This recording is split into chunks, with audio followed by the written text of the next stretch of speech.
Sa Albay, isang estudyanteng 15 taong gulang ang patay matapos manumbugbugin ng 2 ring binatilyo. Ang mga suspect hinihinalang nakadroga. Nakatutok si Michael Haushan ng GMA Bicol. Nagdadalamhati ang mga kaanak ng 4th year high school student na si Christopher Panesa, 15 anyos, na namatay sa pambubugbog sa Ginobatan Albay nitong linggo. Kwento ng tiyahin ng biktima. Naglalakad daw po ng bahay si Christopher kasamang 2 klase nang harangin daw sila ng 2 di pa nakikilalang lalaki na pawang nasa edad 16 anyos. Ayon daw sa mga klase ni Christopher, wala raw awang binubog ito ng 2 suspect.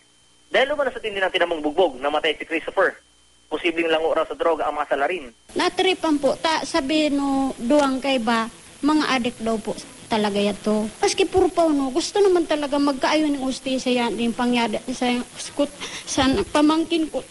Inaalam pa ng pulisya kung anong motibo at kung sino ang nasa likod ng pamamaslang. Rungon yan, under investigation, nagkukuakita ning mga lead, tanganing maski paro pa no, matawanan taning hustisya ining pagkagadan kan akit. Dahil sa nangyari, masihigpitan daw ng lokal na pamahalaan ang pagpapatubad ng curfew sa lugar. Michael Haushan, nakatutok, 24 oras.